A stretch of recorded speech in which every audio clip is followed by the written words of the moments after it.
That's a longsword you wear? Yes, it is mine by right. A hedge knight is, at the simplest level, a knight with no steady lord and no permanent address. He rides where the work is, takes service where he can, and hopes the next lord he meets has a purse, a problem, and a soft spot for a man with a longsword. In the Seven Kingdoms, that makes him real enough to wear the steel and say the vows, but low enough that half the room will treat him like half a knight, sometimes worth less than a sack of pig's feet. Hedge knights tend to own two things: weapons and a horse. They don't own land, they don't have a keep, and you can often find them sleeping outside, under a hedge, or under whatever tree won't drop sap on their face.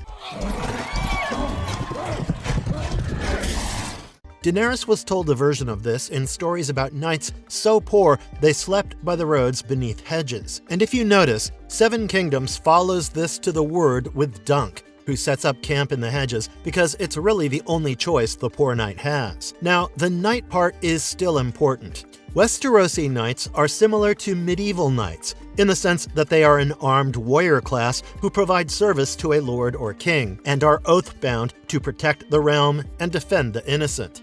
They fight on horseback, they joust, they carry coats of arms that show their lineage, and they usually keep a squire because someone has to deal with the armor, the horses, and the basic indignity of polishing metal for a grown man.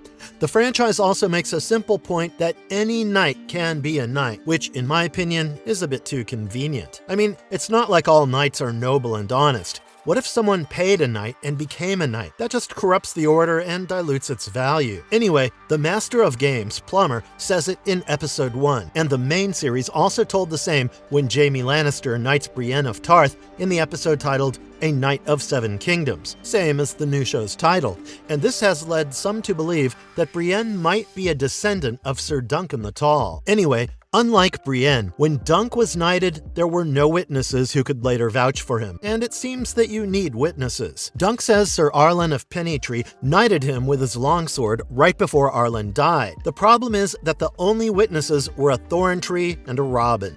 Were there witnesses to your dubbing? Only a robin and a thorn tree.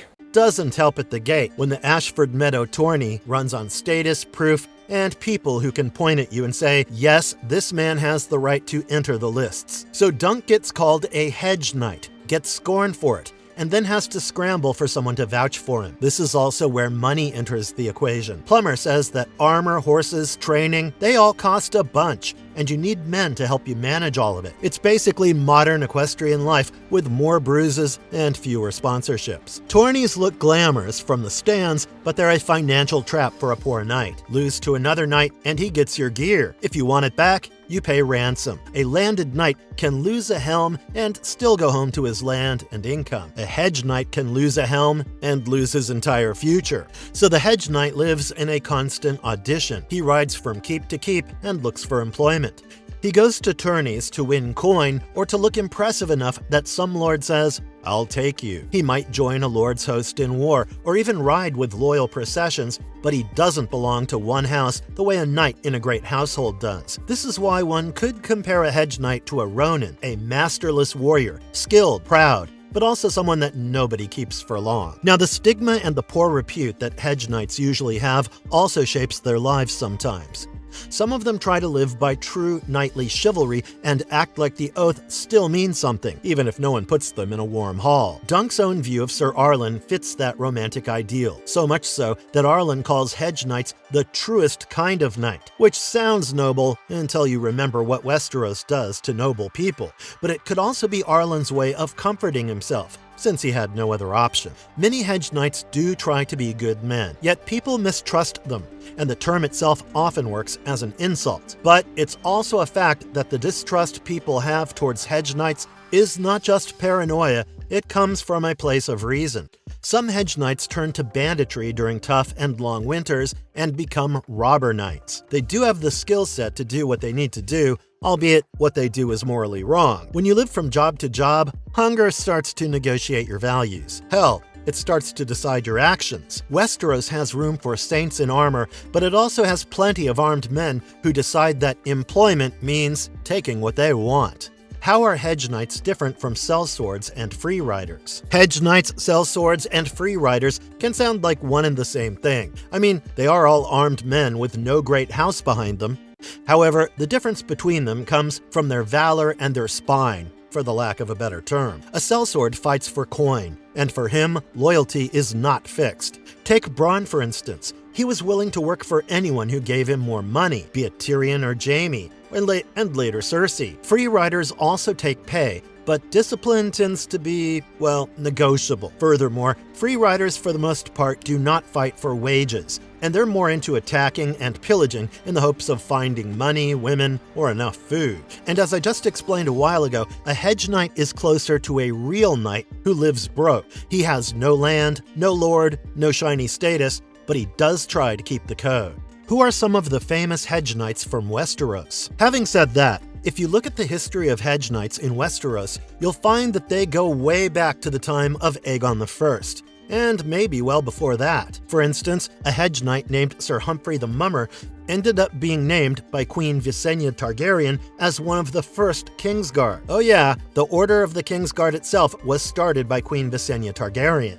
Then during the Faith Militant Uprising, Sir Horace Hill led poor fellows from the Westerlands. After the warriors' sons get outlawed, Sir Joffrey Doggett has some of them disguise themselves as hedge knights while they hunt traitors of the faith, which tells you that sometimes hedge knight can work as cover because it's so common that nobody might think to care twice. Also, big gatherings, like a tourney, pull hedge knights like moths to flame. Many travel to Harrenhal during the Great Council of 101 AC because where powerful lords gather, jobs appear. The Dance of the Dragons even gives us the disreputable Sir Perkin the Flea, a hedge knight who crowns Tristan Truefire.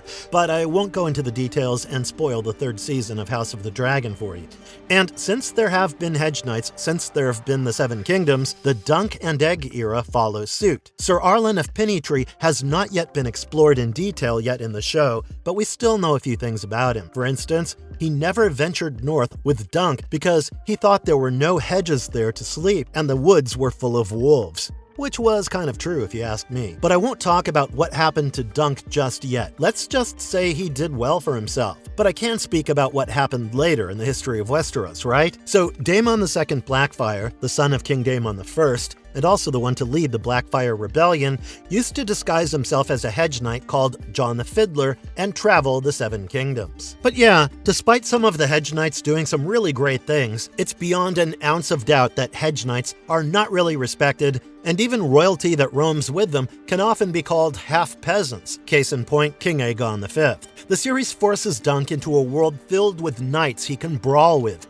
but then it also draws a very clear and bright line between the polished, housed, heraldic knights and this huge man who has the steel and the skills, but not the backing he needs. Dunk might be a knight by ritual, but he has no witnesses, no powerful name, no pavilion full of servants, and no lore. So people call him a hedge knight and are mean to him only to reveal that they were, as Plummer says, bullshitting him. And yet, the tag of a hedge knight is also what makes Dunk interesting. A hedge knight has to live by his own code because he has less protection and less cushion. When Red calls hedge knights like a knight but sadder, she's not fully wrong. Dunk sleeps outside, while Sir Lionel Baratheon has a lush pavilion and lands to return to. Let alone a Baratheon, people like the Cleganes also have a much better life than Dunk, who only has hedges and hopes. Well, that was all in this one, folks. If you liked the video, please consider hitting the like and subscribe buttons. Those 2 small clicks from you will help us tremendously in bringing you more of these marvelous videos. Stay safe and have a good one. Ciao.